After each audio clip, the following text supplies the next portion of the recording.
My name's Fletch, and this is Hurdle the Line Extra, where our host will talk with 32 passionate UK-based NFL fans to break down the 2024 season and look ahead to the 2025 NFL Draft, from highlights to lowlights to off-season focuses and to who they want to see don their team's cap and hoist their team's jersey on April the 24th in Green Bay. In this episode, we'll be talking all things LA Rams. Get ready for some elite ball knowledge and some hot takes from today's guest, Hurdle the Line's very own Sam. How are we, sir? Yeah, good, good. Yeah, look, feel it's a weird part of the season at the moment, isn't it? Where we don't don't know what we're doing. So, yeah, all good, but looking forward to next season. Yes. Now, for those who are already familiar with the Hurdle the Line podcast or the College Football UK podcast, or just if you're familiar with the NFL UK community in any way, shape, or form, you will obviously know who Sam is. But for those of you who are brand new, Sam, can you just give us a quick intro to who you are, how you started supporting the LA Rams? Yeah, so obviously I'm Sam.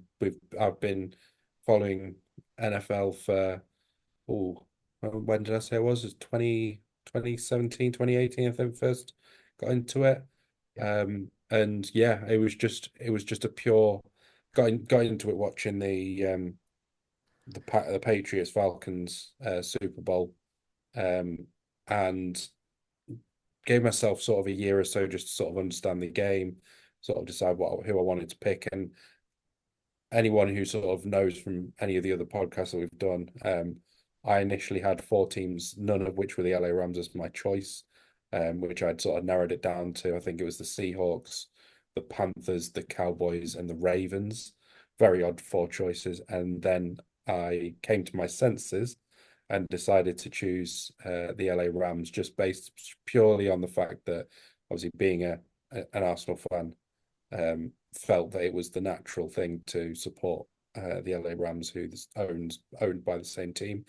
Probably a lot of Arsenal fans would disagree with my decision on that, but I don't care. Very few fan bases. If you talk Premier League clubs or English football clubs, and especially if owners are in one side or the other, the only ones who would disagree more with the whole no support, like those who are part of your owners' thing, would be Man United fans, Mm. because they obviously want nothing to do with the Glazers anyway, let alone wanting anything additional to do with them. So those Man United and Bucks fans are really seething generally. But we're not here to talk about the Premier League. We're not here to talk about uh, Stan Kroenke at all in general, really. What we're here to talk about are the LA Rams, the 2024 season, and the 2025 season, and what's about to come. So, if we just get into the thick of it already, can you give us your overall thoughts on how you felt the 2024 season went for the Rams? Yeah, so I think as a whole, I think the season was quite it was mixed. Obviously, we had a very, very poor start, and I think we started the season with no Puka Nakua, no Cooper Cup, basically no offense. Yeah. And I think a lot of Rams fans were very much like, oh, is this going to be another one of those seasons similar to the one we had post Super Bowl win, where nothing goes right. We again we started the season with injuries to our O line, injuries to our wide receivers, and probably had one of the, if not the youngest, defense in the league. And I think we were 1-4 going into that bye week. It just wasn't good. And then we got Puka back, we got Cooper Cup back. Things started to sort of work together. We started to build up a few wins, and then next minute, I think it comes towards the end of the season, and you're gonna get potentially gonna get into the playoffs here. I think that's where it just things started to click, and yeah, obviously turned out to be probably a much better season than probably a lot of Rams fans had anticipated, and I had anticipated. Um, and I think we just capitalized on other teams faltering. So obviously the Seahawks sort of were a bit meh. The Niners dropped off a cliff, which is always good to see. And the Cardinals are still working through their season. So Yeah. yeah, I was very, very, very happy with the season. Obviously, we got to the through the playoffs, got through the wild card round, and ended up losing to the winners. So can't really go wrong in terms of as a season. I think we were nowhere expecting it. So Yeah. yeah, for me, it was a very, very good season. Brilliant. Well, if I know overall it's a very good season, but seasons don't come with that. As you've already mentioned there, they don't come with the highs and the lows. No matter who you are, they come with the highs and the lows. Can you give us one main positive and one main negative that for the Rams out of 2024? I think the major positive was that D line. I've in terms of their age and what they've managing to do in the season was just unbelievable. Obviously, we had Jared Verse and Braden Fisk, who both came in as rookies, and we had Kobe Turner, who was only a year into his well, was only blooded 1 year, had a great rookie year as well. Yeah. And then you had obviously Byron Young joining in with that, I suppose, as part of a linebacker group. Bobby Brown again was phenomenal when he came in. So yeah, I was really impressed with that D line. I think I'm probably anyone who's been watching the Hurdle line probably has heard me talk about how good that I think that D line is and how good it will be going forwards. As long as we obviously we can keep them. But yeah, that was one of the big things for me in this season. I think in terms of the one of the negatives, it has to be our linebackers.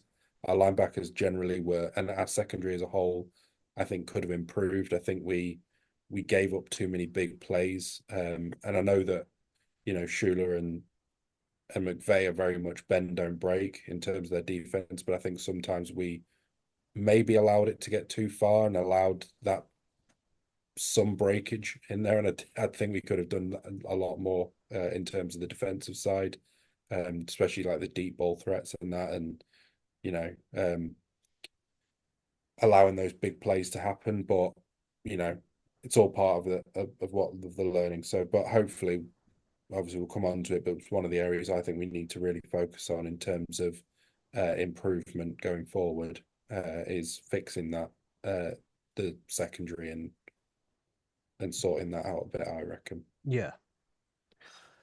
If you could, from eight, graded on a scale of A to F, pluses, minuses all allowed as well.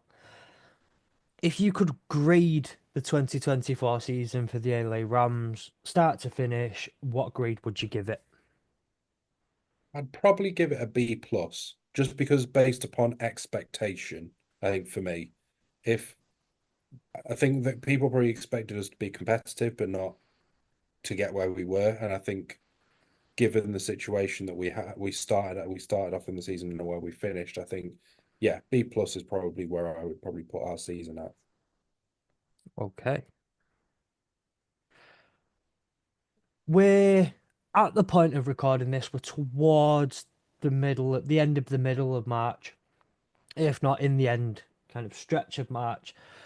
We've been through the main chunk of the initial chaos of the start of free agency and trades. Everything seemed to calm down a little bit. The Rams have had some interesting moves, some potential interesting moves that didn't happen, but also with Cooper Cup now at the Seahawks, there's been a lot of interesting things going on in and around at the Rams. What's been your takes on how the Rams have done so far in free agency and with trades, and have any specifically stood out to you? Obviously, with Cooper Cup being a big one. Yeah, so I think obviously the biggest news for us is the move from obviously allowing Cooper Cup to go on a free agency, and then that we sort of knew at the end of the season it was going to happen. I think it had pretty much been decided on the off. The thing that really surprised me was the fact that we went and decided, yeah, we're going to go and get Devontae Adams. I honestly couldn't believe it because, yeah, okay, he's not had the greatest couple of seasons in the Jets, but the Jets suck, so it kind of makes sense. Um, but I think that there's still something in it. There's Devontae still has a lot to offer, and I think the one thing that we sort of needed was maybe a different profile of wide receiver to Puka Yeah. Nacua, and that's what Devontae Adams gives you. And it's now I think you're probably going to see a lot different wide receivers than what we had before, as I think Cup and Puka are very similar. Yeah. I think we also add in Puna Ford to that D line is a great add. And we've just recently brought in Landman as well from the Falcons, which again sort of is someone I'm going to be looking at in particular with our linebacker situation being what it is. So I'd quite like to see how he's going to fare up Yeah. um, going into this season. Sound well with all of those that's got that with all of that that's gone on. Obviously, you've mentioned your linebackers, your secondary, but with all the trades that have happened since, what do you think going into April, going into the nitty-gritty of draft season? What's the biggest position of need for the LA Rams now? There's two in my opinion.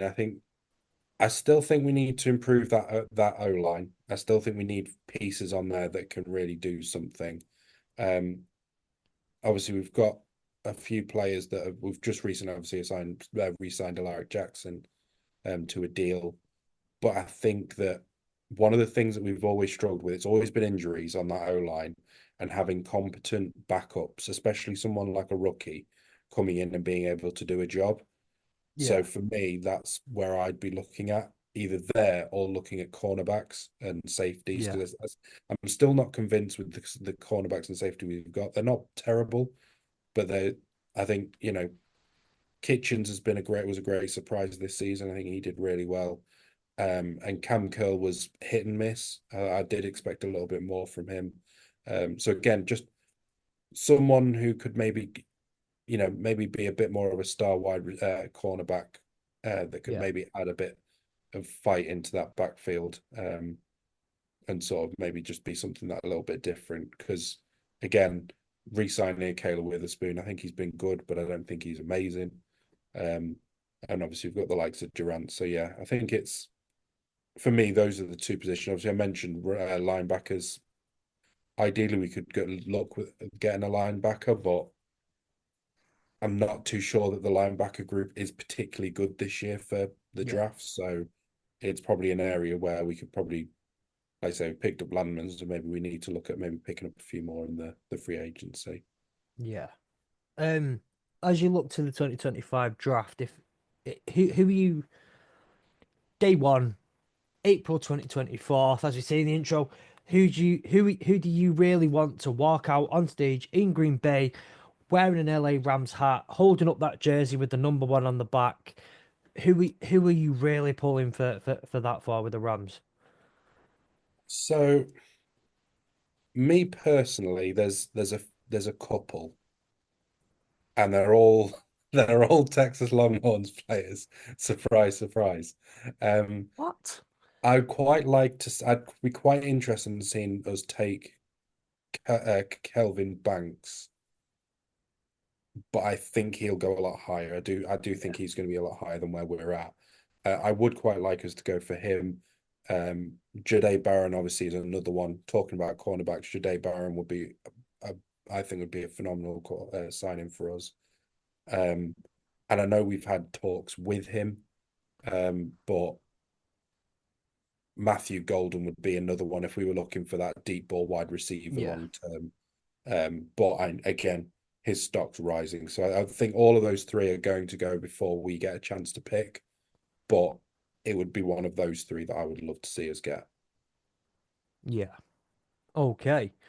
And So I'm not saying that the Longhorns bias is at all involved in that. no, not But at all. Not at all. What Longhorns bias? yeah, exactly. Look, we'll go O line and DB. Pick either cornerback or safety for this one. But every player in NFL history is at your fingertips right now. Well, I say every player, every cornerback and safety, every DB is at your fingertips right now. You could draft anyone from NFL history in that position. Who would you take and why? Oh, that's a tough one. This is something I didn't actually think about. Um,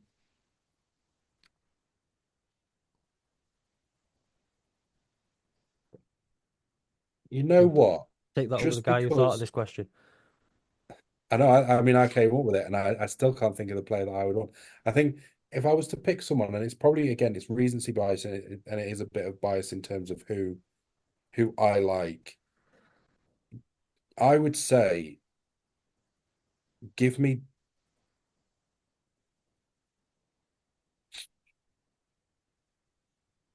I would say give me at Winfield. Okay, I really liked him, and I've always liked him. I think for me, he'd add that sort of X factor to someone we need. Again, this is me trying to think off the riff. I've not actually thought about this question at all. But I would quite like him. I think if I was, I'd have to go back and properly look at it. But I think we'll go with that for now because that's the only one yeah, I can think of really. But I think okay. Antoine Winfield is a phenomenal player, and I would if we could somehow get him in this team, it would make a hell of a difference. Okay, so as a kind of part two to that question, because you kind of give me two positions. O lineman, again, same thing. Any O lineman in NFL history, you've got them all in the draft. You get to draft out any of those. Who are you taking and why? So again, obviously knowing that I've not been watching the NFL that long, me personally, I would go with Penei Sewell because I think he is phenomenal. Either him or Landon Johnson would be the other one. Yeah. Those are the two for me. Either of those two I would take in a heartbeat. But Okay. fortunately, you can't have them all. No, and we'll only let you on, so we can only take your first answer. You take Panay Sewell. Um, which solid choice. You can't go wrong with that choice. That's not a bad choice. Um, to wrap this up, Sam, thank you so very, very much for joining us. Can you remind people where they can find you Yeah, and come and interact with you on the internet? yeah. So head over to X, obviously Samram47. You can find me on there. Any of the Hurdle the Line podcasts are all on there. College Football UK Yeah. or CFB UK, we're on there. Um, and if I mean, obviously, I do a lot of fantasy football, so you have, if you want to chat to me about any of that, you've got the Yes. Argyle Charity Ball, which I run as my main sort of charity ball thing.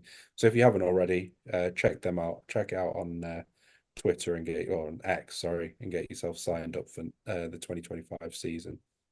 Perfect. So, with that in mind, if you like or dislike or anything, any of Sam's choices, you can let us know in the comments. Or even better, and I'm not going to say go and troll Sam on the internet, at least not in public anyway, where you can do it, because it's even better to do it when you've got a community of people to do it with. Come join our Discord server where we can talk, or you can come and talk with us about all things 2025 NFL draft, but you can come and talk with us all things college football, all things NFL and various other things as well. So come and join our Discord. Links in the description of the episode, as well as the links to go and find Sam, the Hurdle the Line podcast, College Football UK, and all the AAW network stuff.